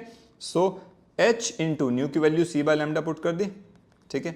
इसमें से देखो ये आधी चीजें तो कॉमन आ रही हैं, सो प्लस माइनस को पीछे कर देंगे हम, तो this becomes 2 pi square m k square z square e⁴, ये k क्या है, 1/4πε0 है, ध्यान रखना। z क्या है, एटॉमिक नंबर, e इलेक्ट्रॉन का charge, m mass of electron, h Planck's constant, सारी वैल्यूज हैं, ठीक है। डिवाइडेड बाय ये हो जाएगा आपका, यहाँ पे h स्क्वायर कॉमन आ जाएगा, n2 और n1 अंदर रहेंगे स्क्वायर वाले, सो ये हो जाएगा आपका 1/n1 square minus 1/n2 square हो जाएगा, ठीक है। यहाँ से अब कुछ कटेगा, कुछ कैंसिल होगा नहीं, क्यूब हो जाएगा, h इधर आ जाएगा, ठीक है। और c को भी इधर ले जाते हैं, लैम्डा 1/λ हमें चाहिए, क्योंकि एक्चुअली हम रिडबर्ग्स कांस्टेंट निकालना है, तो उसकी वैल्यू निकालेंगे। सो 1/λ, इसकी वैल्यू आगे यूज करने वाले हैं, इसलिए बता रहे हैं आया कैसे, यू शुड नो कि आया कैसे। 2 pi square m k square e⁴ z square by h cube into c, ठीक है। ये क्या किया, देखो ये क्या किया, ये c इधर आ गया और h से मल्टीप्लाई हो गया, h क्यूब इंटू सी हो गया, दिस बिकम्स ओवर दैट, ठीक है। और यहां पे आपका रह जाएगा 1/n1 square minus 1/n2 square. तो यहां से देखिए ये जो 1/λ है ना, 1 बाय लैम्डा, इसको आप न्यू बार लिखते हैं ऊपर, ठीक है, इसको बोलते हैं वेव नंबर, ठीक है। ये मतलब जो भी रेडिएशन एमिट हो रही है उसका वेव नंबर है, मतलब number of waves in one length, unit length. अगर 1 मीटर है उसमें कितनी वेव आ गई, वो वेव नंबर है, समझ गए ना। लैम्डा वेव लेंथ होगी, तो एक वेव के अंदर कितनी वेव आई है वो वेव नंबर हो गया, 1 बाय लैम्डा से प्रेजेंट करें, मतलब समझने की जरूरत है, रटने की जरूरत नहीं। अब ये जो सारी क्वांटिटी है ना, ये वाली, इसको हम आर से रिप्रेजेंट करते हैं, जिसको बोलते हैं रिडबर्ग कांस्टेंट। सो यहाँ पे लिख देता हूँ 2 पाई स्क्वायर एम के स्क्वायर ई की पावर 4, 2 पाई स्क्वायर एम के स्क्वायर ई की पावर 4, जेड को अलग कांस्टेंट छोड़ देंगे, एटॉमिक नंबर नीचे हमें, divided by c h cube, ठीक है, c velocity of light h cube. इसको रिप्रेजेंट करते हैं हम आर से, इसको बोलते हैं रिडबर्ग। देखो आपने कई बार नाम सुना हो, केमिस्ट्री में आया कैसे वो आपको बता रहा हूँ, देखो this is the region and the way we get it. Rydberg constant इसको बोलते हैं आर, ठीक है। नाउ तो अब इन सब की वैल्यू पुट कर देते हैं ना, तो इस आर की वैल्यू आती है पाई की, एम की, के की वैल्यू क्या होगी 9 × 10⁹, ई की वैल्यू एक इलेक्ट्रॉन पे charge, H Planck's constant, C velocity of light, M mass of electron, सब की वैल्यू पुट करते हैं तो ये आ जाता है 1.097 × 10⁷ पर मीटर। ये मैंने पहले कैलकुलेट करके लिख रखा है अपनी सहूलियत के लिए, ठीक है। यहाँ पे 9 और 15 मिनट लग जाते हैं मुझे कैलकुलेट करते टाइम।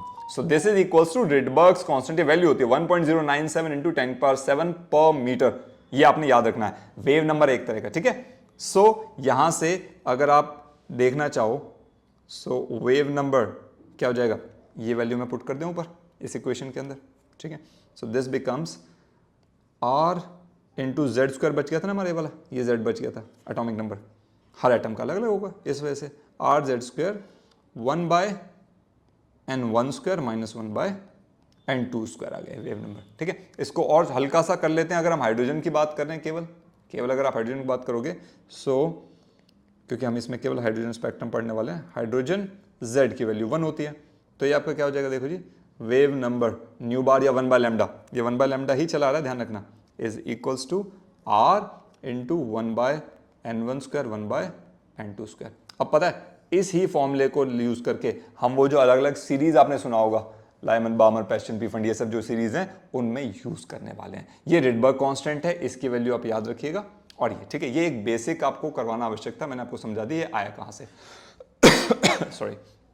उसके बाद ना एक बामर साइंटिस्ट था, ठीक है, जो बाल्मर साइंटिस्ट था उसने अपना पोस्टुलेट दिया, एक इंपेरिकल फॉर्मूला दिया था, उसने वैल्यू बता दी, बट ठीक है इसकी वैल्यू यही यूज करके, ठीक है। उसके बाद फिर लाइमन आया, फिर पास्चन आया, इन सब ने अपनी अपनी वैल्यूज पुट करके अपने फॉर्मूले दे दिए, भाई मेरी वैल्यू के फॉर्मूले ये होंगे।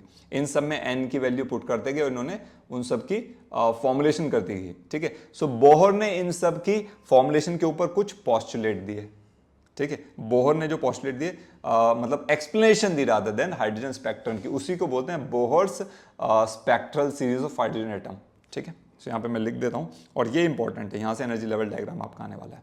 सो अब हम डिस्कस करने वाले हैं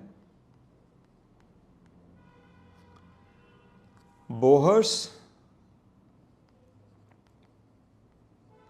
explanation of hydrogen atom spectra. ये स्पेक्ट्रल सीरीज किसी भी नाम से आ सकता है, यू शुड डू दैट, ठीक है जी। सो उसने क्या किया, ये जो लाइमन, बामर, पास्चन जो सीरीज दी थी, उन सबको मैं बोहर से डायरेक्ट लिख रहा हूँ, इसी में एक्सप्लेन कर दूंगा सीरीज क्या थी, ठीक है। सो सबसे पहले बोहर ने थ्योरी दी और एक्सप्लेन किया, उसने थ्योरी को एक्सप्लेन किया लाइमन सीरीज को, ठीक है, लाइमन सीरीज, ठीक है। उसने बोला लाइमन सीरीज के अंदर, देखिए फॉर्मूला हम क्या यूज करने वाले, मैं लिख देता हूँ, ये वाला फॉर्मूला यूज होगा सबके अंदर, ये 1 by lambda is equals to this much, ये फॉर्मूला यूज करेंगे हम, ठीक है। मैं कॉपी कर लूँ इसको और हर चीज में फटाफट पेस्ट कर देंगे इसको। ये तो कॉमन फॉर्मूला, ध्यान रखना, ठीक है, जस्ट अ कॉमन फॉर्मूला, मतलब इसमें कुछ, ये सबके लिए सेम ही है। So 1 by lambda equals to R into this, ठीक है। सो लाइमन की जो सीरीज थी, इसमें सीरीज क्या थी, लाइमन सीरीज क्या थी, मतलब इलेक्ट्रॉन जो है भाई हायर एनर्जी लेवल से लोअर एनर्जी लेवल पे आ रहा है, ये तो है, तो उनका था हमें डिसाइड करना है यहाँ पे n1 क्या होगा और n2 क्या होगा, ये इसको थोड़ा ऐसे लिखते हैं, n2 क्या होगा और n1 क्या होगा, मतलब ये देखो n1 n2 पता है कौन सा, ये है, ये रहा न्यूक्लियस, इसको पॉजिटिव बोल दिया, ये रहा एन इनर वाला n1 मान लिया, और ये मान लिया, वैसे तो पहला दूसरा दिख रहा है बट ये मैं एक जनरल बना रहा हूँ, वरना इतने सारे बनाने में टाइम लग जाएगा। थोड़ा सेंटर में कर देते हैं इसको और थोड़ा एक्सप्लेन करते हैं लाइक दिस। ये हो जाएगा सपोज n2 हो जाएगा। सो ये बोल रहा है, अब देखिए n2 से n1 पे जाएगा, दैट मीन्स ये n2 से n1 लेवल पे जाएगा, ठीक है। अब ये n2 की वैल्यू क्या होगी और n1 की वैल्यू क्या होगी, यही सीरीज की बात करता है। सो लाइमन जो सीरीज थी ना, यहाँ पे लिख देता हूं मैं। सो जो लाइमन सीरीज थी, उन्होंने बोला था कि भाई जो इलेक्ट्रॉन है ना, हमेशा हायर लेवल यानी कि n2 की वैल्यू होगी लाइमन के लिए 2, 3, 4 एंड सो ऑन। n2 शुरू होगा, ये लाइमन सीरीज का स्पेसिफिक है, आपने ये याद करना है बस। लाइमन सीरीज के लिए n2 की वैल्यू शुरू होगी 2, 3, 4 से, मतलब नंबर ऑफ ऑर्बिट है, n1 n2 कुछ नहीं है, ठीक है। और ये आएगा कहां पर, ये आएगा सीधा सीधा 1 पे, ठीक है। सो n2 की वैल्यू 2, 3, 4 से कुछ भी होगा आगे, कहां तक आएगा, 1 तक आएगा, तो वो हो जाएगी लाइमन सीरीज। अब आपको फॉर्मूला ये रहा, 1/λ equals to r into n1 की वैल्यू क्या है, आपको बता दिया 1 में आना है, माइनस 1/n2 की वैल्यू कुछ भी हो सकती है, 2, 3, 4 कुछ भी, ठीक है। आप इसकी वैल्यू कुछ भी पुट करेंगे, will get it over there, ठीक है जी। यहां पे ये n2 स्क्वायर, ये हो गई किसकी, ये होगी लाइमन सीरीज की बात, ठीक है। अब इसमें ना मैक्सिमम और मिनिमम वेवलेंथ की बात होती है। अगर लॉन्गेस्ट वेवलेंथ है स्पेक्ट्रल लाइन की, ठीक है, तो उसके लिए कैसे निकालेंगे, और जो मिनिमम है शॉर्टेस्ट वेवलेंथ है स्पेक्ट्रल लाइन की, वो कैसे निकाली जाएगी इसकी वैल्यू, ठीक है। मतलब यहां पे लिखता हूं, अगर लैम्डा मैक्स की बात कर रहे हैं for the longest wavelength of spectral line, तो हमारी लाइमन सीरीज क्या हो जाएगी, 1/λ मैक्स। यहां पे क्या होता है, मैं ये रेड कलर से देता हूं, n2 होना चाहिए ये और n1 होना चाहिए ये। मैक्सिमम के लिए हमेशा ध्यान रखना, n2 की वैल्यू जो होगी वो 2 होनी चाहिए, n2 की वैल्यू होनी चाहिए 2, कितनी होनी चाहिए 2, और n1 की वैल्यू होनी चाहिए हमेशा 1, मतलब 2 से 1 पे आएगा तो मैक्सिमम वेवलेंथ मिलेगी, वरना नहीं मिलेगी, मतलब उसके छोटी मिलेगी। तो बस वैल्यू पुट कर देंगे हम यहाँ पे। सो दिस बिकम्स, ये ऊपर वाले इक्वेशन में, इसमें 1/λ max is equals to r into 1/1 square minus 1/n2 की वैल्यू 2 है, 2 का स्क्वायर वैल्यू, कितना आसान है देखो, ठीक है। सेकंड से 1 पे आएगा तो मैक्सिमम वेवलेंथ मिलेगी, ये वैल्यू पुट करेंगे यहाँ पे, ये हो जाएगा r, ये हो जाएगा 1 माइनस 1/4, 4 माइनस 1 3/4, r 3/4। r की वैल्यू आपको पता है कितनी है, 1.097 इंटू क्या था, पर मीटर था ना, है याद रखना इसको, ठीक है। सो यहाँ पे इनटू ये क्या हो जाएगा इसकी वैल्यू, या उसको मैं सीधा सीधा आपको वैल्यू पुट कर दूं, यहाँ पे कैलकुलेशन बढ़ रही है। सो लैम्डा मैक्स सीधा वैल्यू पुट करते हैं यहाँ पे, लैम्डा मैक्स इक्वल्स टू, आपको इन सब की वैल्यू पता है, so I will put it over there as 4/3 into R की वैल्यू 1.097, ये भी लिख के दिखा था ना, कहीं लिखा था मैंने अभी, ये रहा, ठीक है, 1.097 इंटू 10% पर मीटर। आर क्या था, ये लिख के बताया था अभी, आर क्या था, आर का एक नाम दिया था, क्या था ये रहा, क्या बोलता है, रेडबर्ग कांस्टेंट, ध्यान रखना इसको, मतलब ये लर्न करने वाली चीज है। सो बस वैल्यू पुट करें, 1.097 इंटू 10⁻7 हो जाएगा, ठीक है। सो ये क्या हो जाएगा, 1.216 इंटू 10⁻⁻7 मीटर। इसी को उसने क्या किया, आंगस्ट्रॉम में कन्वर्ट कर दिया। 1 आंगस्ट्रॉम मतलब 10⁻10 मीटर होता है, ध्यान रखना। तो हो जाएगा 1216 आंगस्ट्रॉम, क्योंकि ये 3 है ना, 10⁻³ और 10⁻7, 10⁻10 हो जाएगा, ठीक है। ये वैल्यू पुट कर दी, या इसको मैं एक काम करता हूँ, थोड़ा सिंप्लीफाई करते हैं, इसको इंटू 10⁻³ कर दिया इंटू 10⁻7, ये मीटर है, अब कन्वर्ट कर दिया 1216 इंटू कुछ नहीं, ये तो 10 हो जाएगा। सो आंगस्ट्रॉम सीधा सीधा, ठीक है, 1216 आंगस्ट्रॉम। सो ये मैक्सिमम वेवलेंथ की बात होगी। इसी तरह से ये देखो, एक का करके बता रहा हूं, हर एक सीरीज में यही करने वाला है, बस ये पता करना है n2 और n1 क्या होगा, ये मैक्सिमम वेवलेंथ होगी। अब अगर आप निकालेंगे 1/λ मिनिमम निकालना है, ठीक है। सो मिनिमम के लिए n2 क्या होना चाहिए और n1 क्या होना चाहिए, मिनिमम के लिए n2 होना चाहिए इन्फिनिटी, मतलब जो इलेक्ट्रॉन है वो कहां से आना चाहिए, इन्फिनिटी से आना चाहिए, ठीक है। और कहां पे आना चाहिए, n1 की वैल्यू होगी हमेशा 1, आएगा 1 पे ही लाइमन सीरीज में, ठीक है। सो ये हो जाएगा जी आपका, मतलब इनफाइनाइट नंबर यार, मतलब हाइपोथेटिकल है जिन्होंने यूज किया है। So this becomes equals to 1/λ minimum is equals to r into, ये वाला फॉर्मूला यूज करें, ये वाला, this one. So r into 1/1 का स्क्वायर माइनस 1/n2 था ना, सो 1/∞ का स्क्वायर। अब ये तो हो जाएगी 0, सो ये क्या हो जाएगा, r के इक्वल ही हो जाएगा सीधा सीधा, तो ठीक है ना। सो ये क्या हो जाएगा, so lambda minimum is equals to कितना हो जाएगा 1/r। दैट मीन्स ये क्या हो जाएगा, उसको लिख दो वैल्यू 1/1.0 कितना लिखा है, ये लिखा 1.097 इंटू 10 की पावर 7। सो इसको रेसिप्रेट कर दो, इसको रेसिप्रोकल करेंगे तो दिस विल बी, कितना लिखा था मैंने, कहीं लिखा तो नहीं था, डिवाइड करोगे this will become how much 912 और सीधा सीधा आंगस्ट्रॉम मल्टीप्लाई डिवाइड, ठीक है। 1 को 1.09 से डिवाइड करो इंटू 10⁻7 हो जाएगा, आंगस्ट्रॉम में कन्वर्ट कर दो। ये हो जाएगी मिनिमम वेवलेंथ और ये हो जाएगी मैक्सिमम वेवलेंथ, ठीक है। ये आपको इतना लिखना है लाइमन सीरीज के अंदर, ये आ गया लाइमन सीरीज, ठीक है। लाइमन सीरीज थी जब n की वैल्यू n2 की वैल्यू 2 3 4 होगी, ठीक है। ये देखिए ये इंपॉर्टेंट है, जब n2 की वैल्यू 2 3 4 से आकर के n1 की वैल्यू 1 होगी हमेशा, तो बनेगी वो लाइमन सीरीज। अब बात करते हैं दूसरी सीरीज की, इलेक्ट्रॉन कहां से कहां जंप करने वाला, ठीक है। तो दूसरा था बामर, इसी ने वो जो एम्पिरिकल फॉर्मूला दिया था इसी बामर ने दिया था, पर हम समझ लेते क्या था। नेक्स्ट इज बाल्मर सीरीज या बामर सीरीज इसको बोलते हैं, ठीक है जी। इसमें क्या होता है, n1 की वैल्यू होगी कहां पर 2, तो मैं रेड से लिख देता हूं, n1 हमेशा होगा 2 और n2 की वैल्यू होगी हमेशा 3 4 5 6 एंड डॉट डॉट डॉट, ठीक है, समझ गए ना। मतलब अब ये थर्ड से आएगा 2 पे आना है, फोर्थ से आएगा 2 पे आना है।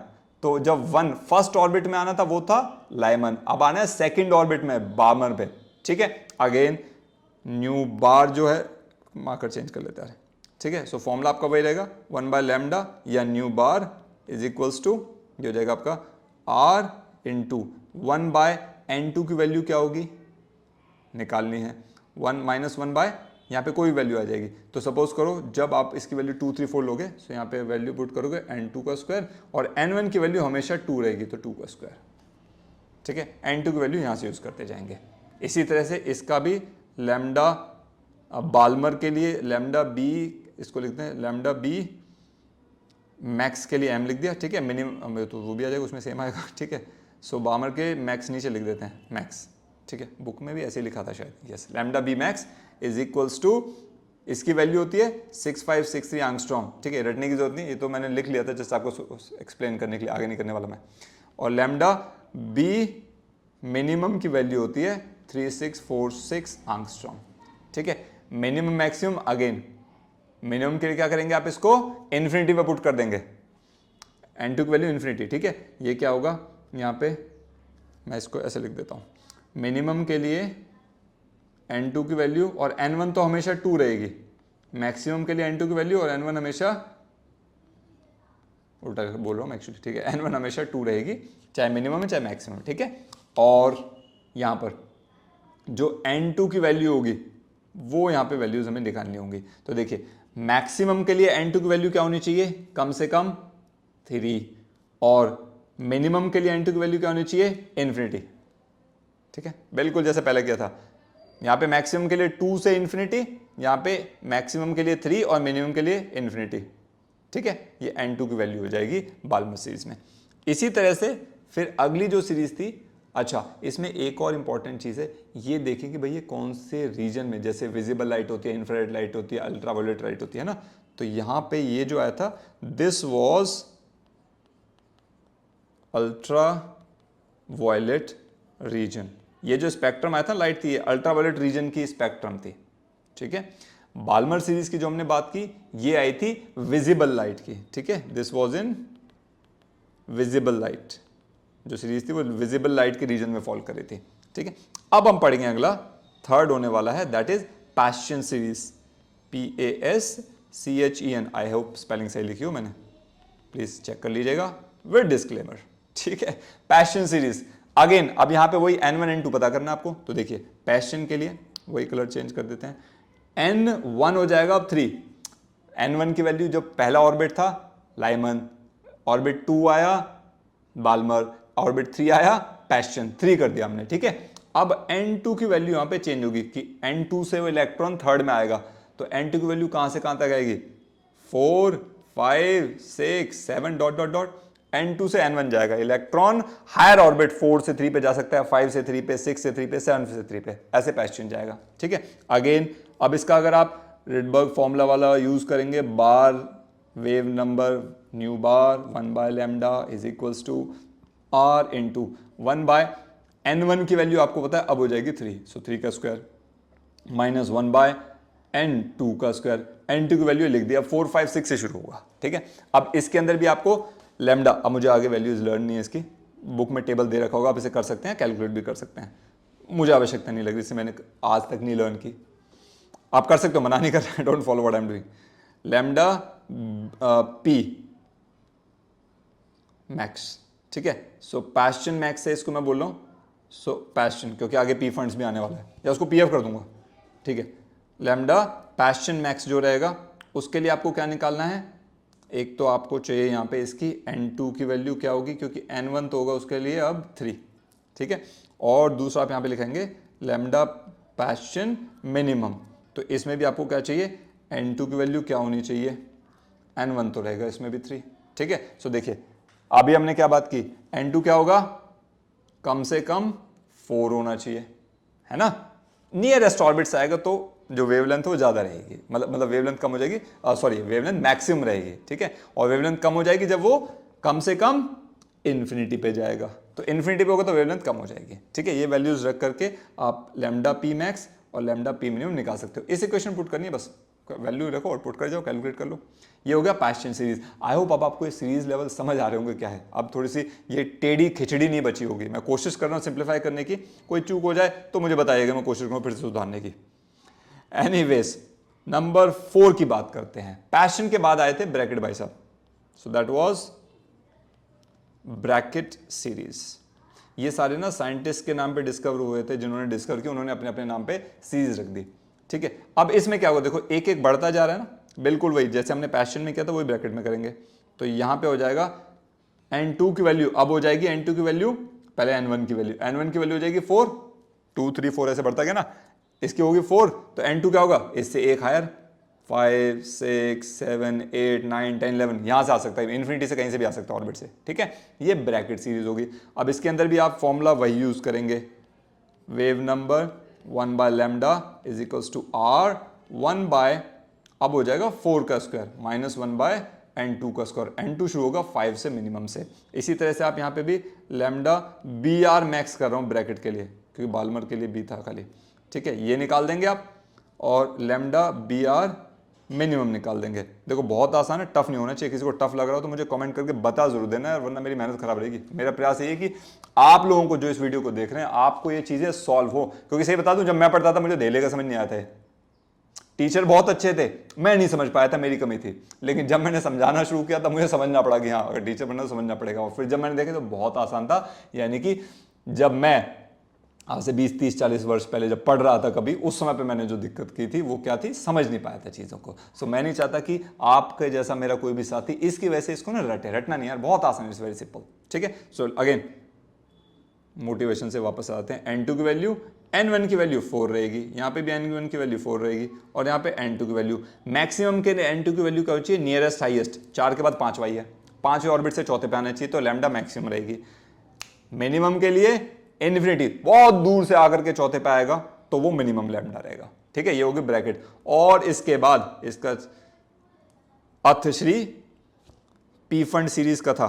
ठीक है, दैट्स आई विल से, उसके लिए हम लास्ट पॉइंट जो रहेगा इसको समाप्त करने के लिए, and that will be P fund. ये बोहर एक्सप्लेन कर रहे हैं इन सब चीजों को, ये बोहर ने क्या किया था, एक्सप्लेन किया था इन सभी सीरीज को। ये साइंटिस्ट तो अपनी अपनी सीरीज देके चले गए थे, अब उसको एक्सप्लेन करने के लिए भैया दिया इन्होंने, कैसे दिया, बोहर ने थोड़ा काम किया था। n2 की वैल्यू, n1 की वैल्यू, अब n1 हो जाएगा 5वां, पी फंड के लिए 5वें ऑर्बिट में आना चाहिए, कहां से, उससे हायर से, यानी कि 6 से आ जाए, 7 से आ जाए, 8 से आ जाए, 9 से आ जाए, 10 से आ जाए, कहीं से भी आ जाए। ठीक है, फॉर्मूला क्या निकालेंगे वेवलेंथ निकालने के लिए, nu bar wave number equal to 1 by lambda. अब तो रट गया होगा आपको भी, मुझे भी रट गया आपके साथ साथ, r 1 बाय n1 क्या रहेगा यहाँ पे, समझ लीजिए 5 हो गया, माइनस n2 क्या होगा, 5 से ऊपर जो मर्जी आ जाए वो n2 हो जाएगा। ठीक है, यहां से लैम्डा पी एफ लिख रहा हूं भाई, पी फंड के लिए ना, पास्टिंग के लिए पी ले दिया था, ये हो गया मैक्सिमम, और एक निकालेंगे हम लैम्डा पी एफ मिनिमम, ठीक है जी। अब जब मैक्सिमम की बात आएगी तो मुझे कलर चूज करना ये रहा, N2 निकालना है और N1 निकालना है। N1 तो अब रट गया होगा आपको, मतलब अब बिल्कुल होगा नहीं होगा, 5 ही आपने कहा होगा, मैं अज्यूम कर चल रहा हूँ, ये वीडियो सुनते टाइम आपने 5 ही बोला होगा।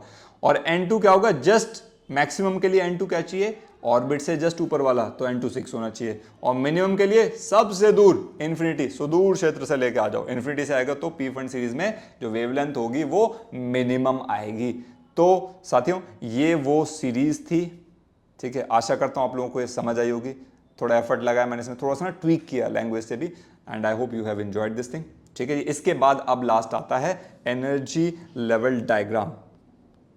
एनर्जी लेवल डायग्राम मतलब ये जो हमने पढ़ा है ना, इसको एक डायग्राम की फॉर्म में जो रिप्रेजेंट कर दिया गया है उसी को एनर्जी लेवल डायग्राम बोलते हैं, ठीक है। सो इसकी डेफिनेशन लिख दूं एक छोटी सी, बुक से जो रिट्रीट आई है। डायग्राम थोड़ा आवश्यक है ना, 2 लाइनों के, थोड़ा सा धैर्य रखिए फिर समझाता हूं। विच represents a diagram which represents the total energies of electrons in, या एक इलेक्ट्रॉन का in different stationary orbit. Orbit हमेशा स्टेशनरी यानी कि नॉन रेडिएटिंग को ध्यान रखना, जब चैप्टर शुरू किया था ये बात मैंने बोली थी। Stationary orbits of an atom is known as energy level diagram, ELD, ठीक है जी, शॉर्ट में लिख देते हैं, ज्यादा लंबा हो जाएगा, ठीक है। सो इस डायग्राम में क्या होगा, इलेक्ट्रॉन्स की जो अलग अलग स्टेशन ऑर्बिट्स में एनर्जी होगी उसको रिप्रेजेंट किया जा रहा है, ठीक है। और उनको पैरेलल हॉरिजॉन्टल लाइन से ड्रॉ करने वाले हम, ठीक है, उनकी सुइटेबल स्टेट के हिसाब से। Total energy of electron in nth orbit आपको पता है, E। Total energy of electron in nth orbit हम ये पहले पढ़ चुके हैं, अभी थोड़ी देर पहले ही जब ये चैप्टर शुरू किया था। E की वैल्यू होती है -2π² mk² e⁴ divided by n² h², ठीक है। ये वैल्यूज को अगर आप पुट कर देते हो किस में, इन सब की वैल्यू पुट करोगे, ठीक है, पाई m k e n, मतलब 9.1 × 10⁻31 34, k की वैल्यू 34 नहीं 31, e की वैल्यू 1.6 × 10⁻19, k की वैल्यू 9 × 10⁹9, ये सारी वैल्यूज पुट करोगे ना और प्लैंक्स कांस्टेंट पुट करोगे। सो e की वैल्यू क्या आ गई थी हमारी, -13.6/n² इलेक्ट्रॉन वोल्ट था, ये आ गई थी एनर्जी। अब हम इसी को यूज करेंगे और अलग अलग वैल्यूज पुट करके हम क्या करेंगे, एक डायग्राम बना देंगे इसका। जैसे पुटिंग n की वैल्यू 1 रख दो, 2 रख दो, 3 रख दो, इससे क्या होगा, इलेक्ट्रॉन्स की एनर्जी फर्स्ट ऑर्बिट में, सेकंड ऑर्बिट में, थर्ड ऑर्बिट में मिल जाएगी। तो ये वैल्यूज एज इट इज मैंने बुक से कॉपी कर ली हैं, ठीक है, समझने के लिए, रटने के लिए, कॉपी नहीं बोलना चाहिए, कॉपीराइट आ जाएगा, ठीक है। -13.6/1 का square, this will become -13.6 electron volt, E1 हो गया। इस तरह से E2 होगा सीधा सीधा -3.4 EV। E2 में क्या किया, n की वैल्यू 2 पुट की, इस तरह से E3 होगा सीधा सीधा -13.6, तो सीधा वैल्यू पुट कर देते हैं, मल्टीप्लाई नहीं कर पड़ेगा, -1.51 इलेक्ट्रॉन वोल्ट। यहाँ पे n की वैल्यू 3 पुट की, इस फॉर्मूले में पुट कर रहे हैं सारी, n की वैल्यू 1 2 3, ठीक है, and so on we are putting it over there, ठीक है जी। सो इसी तरह से आप इसको कंटिन्यू करते जाएंगे, हमें चाहिए 5 तक, ठीक है, हम पी फंड तक बनाएंगे तो 3 होगी, E की वैल्यू 4, मतलब energy in the fourth orbit would be -0.85 electron volt, यहाँ पे n की वैल्यू 4 पुट कर दिया।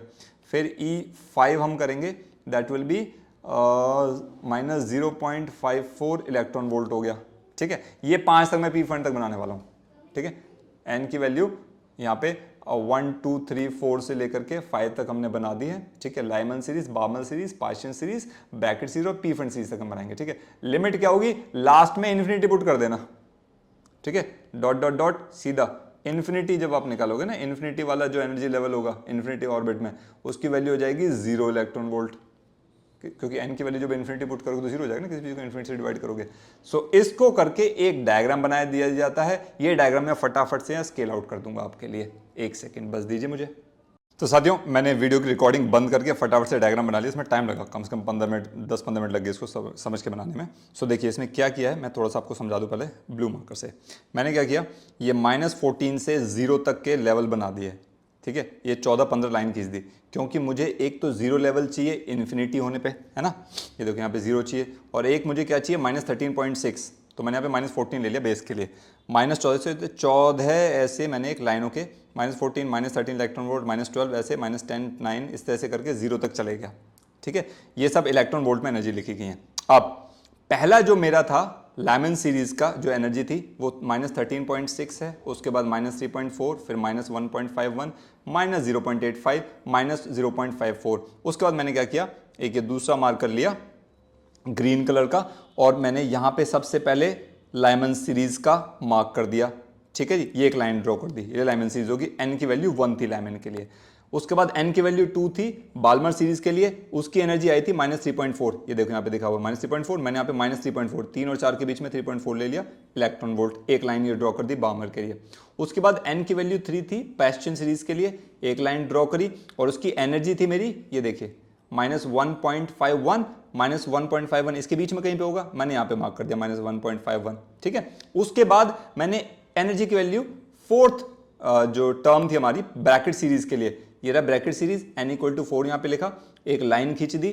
कहाँ पे इसकी एनर्जी आई थी -0.85, -0.85 पे एक लाइन खींच दी, यहाँ पे बन गया। उसके बाद जो फिफ्थ मेरी लास्ट थी पी फंड्स वाली, वो थी 0.54 माइनस की इलेक्ट्रॉन वोल्ट में, तो ये n की वैल्यू 5 करी, 0.51 यहाँ पे मैंने लिख दिया, सॉरी 51 था, मैंने 4 लिख दिया, 1 था, इट हैज टू बी 1, ठीक है जी। नाउ सो इस तरह से मैंने इन सीरीज को मार्क कर दिया है। अब इसमें सिर्फ शो करना है कि ये जो इलेक्ट्रॉन ड्रॉप करेगा कहां से कहां। देखिए जो इलेक्ट्रॉन आ सकता है इसके अंदर, वो मैं ब्लैक कलर से ड्रॉ करूंगा, और सीधा सीधा पहले डालते हैं। देखिए N2 से N1 आएगा, ये डाल दिया, ठीक है। सपोज वो कहां से आ रहा है, N3 से, ठीक है, थर्ड ऑर्बिट से आ रहा है। इसके पास पर ड्रॉ करना पड़ेगा बहुत, ये 1-2 के लिए ड्रॉ करूंगा, बाकी फिर क्योंकि गंदा हो जाएगा डायग्राम। इसको थोड़ा सा इधर कर दो भाई, ठीक है। और सपोज फिर वो नेक्स्ट किससे N4 से आ रहा है, तो यहाँ पे शो कर रहे हैं सिर्फ आपको हम कि भाई ये यहाँ से यहाँ तक आ रहा है, जैसे बुक में डायग्राम बनाया होगा आपने देखा होगा। We are just trying to do that, ठीक है जी। इलेक्ट्रॉन हायर लेवल से सेकंड से 1 पे जंप कर रहा है तो एनर्जी होगी, थर्ड से 1 पे करेगा तो ये होगी, फोर्थ से 1 पे करेगा तो ये होगी, एनर्जी लेवल होगा, ठीक है। ये था लाइमन सीरीज के लिए, इसलिए बार्मर सीरीज के लिए। अब बार्मर क्या आएगा, बार्मर आएगा थर्ड से 2 पे, तो ये एक साथ बनाते हैं, ये बार्मर सीरीज हो गया, थर्ड से 2 पे आ गया। या फिर क्या होगा, ये 4 से 2 पे आ सकता है बार्मर सीरीज के लिए, या करेगा थर्ड से हो गया, 4 से हो गया, और अगला करना है 5 से भी कर लेते हैं इसके लिए, ये आ जाएगा सपोज यहाँ से, ठीक है। अब ज़्यादा आगे मैं ड्रॉ करूँगा ना कंजस्टेड हो जाएगा, फिर ये डायग्राम बहुत गंदा हो जाएगा, समझ नहीं आएगा, ठीक है। ये और ये यहाँ से आएगा, ठीक है, यहाँ से आ गया। ब्रैकेट के लिए बात करते हैं, लेट से ब्रैकेट के लिए हम बात कर लेंगे यहाँ से, सपोज ये आ जाएगा पी फंड से यहाँ से यहाँ तक आ जाएगा, ठीक है। और लास्ट में ना अब बाकी नहीं बना रहा हूँ मैं, सीधा सीधा मान लो सपोज पी फंड्स के लिए इन्फिनिटी से यहाँ पे आ गया, या इसके ऊपर 6 से 7 से 8 से कहीं से भी आ सकता है ना, N5 के ऊपर N6 से आ सकता है, इसके ऊपर एक और लेवल बना देंगे, वो लाइंस बहुत पतली हो जाती है, मैंने छोड़ दिया। तो ये है उसका एनर्जी लेवल डायग्राम, कि एक लेवल से दूसरे लेवल पे एनर्जी को रिलीज करके इलेक्ट्रॉन कैसे जंप करके नीचे आ रहा है वापस, है ना। एनर्जी को रिलीज करेगा और वापस अपने एक लेवल नीचे आ जा रहा है। This is all about energy level diagram. तो साथियों इसके साथ एटम्स का पूरा चैप्टर, चाहे आप सीबीएसई बोर्ड के लिए प्रिपेयर कर रहे हैं, इसके अंदर आपको कंप्लीट डिटेल मैंने दे दिया है। आप नीट या फिर आप IIT जी के लिए प्रिपेयर कर रहे हैं, उनके बेसिक्स इसके अंदर कंप्लीट आपको मिलेगा। बेसिक्स मतलब बेसिक्स का एक भी पॉइंट जैसे छूटा नहीं है, बस अब न्यूमेरिकल्स की बात है, वो हम एक अलग सीरीज में काम करते हैं, तो वो आपके साथ जब मैं रिकॉर्ड करूंगा आपके साथ भी शेयर कर दूंगा, ठीक है। आई होप आपको ये चैप्टर समझ आया होगा। मेरा प्रयास सफल तभी होगा जब ये चैप्टर आपको समझ आ जाए, आप अच्छा स्कोर कर पाए। कैसा लगा चैप्टर कमेंट करके जरूर बताइएगा, पूरे चैप्टर अगर आप सुन चुके हैं। और यस अगर अच्छा लगा तो चैनल को लाइक करिएगा और दूसरों के साथ शेयर कीजिएगा जिनको इसकी आवश्यकता है। आपका सपोर्ट और आपकी ब्लेसिंग से ही आप देखिए बहुत जल्दी शुरू किया था मैंने चैनल, बहुत जल्दी काफ़ी अच्छा खासा जो सब्सक्राइबर बेस बनता जा रहा है मेरा। मुझे उम्मीद नहीं थी कि शायद इतना अच्छा कर पाएंगे, बट यस ये आप लोगों का प्यार आशीर्वाद और सपोर्ट है जो चले जा रहा है। तो please keep on supporting and showering your blessings. Thank you so much. और मैं प्रयास करता रहूँगा अच्छी अच्छी साइंस से रिलेटेड वीडियोज़ बनाकर इस पर डालता रहूँ।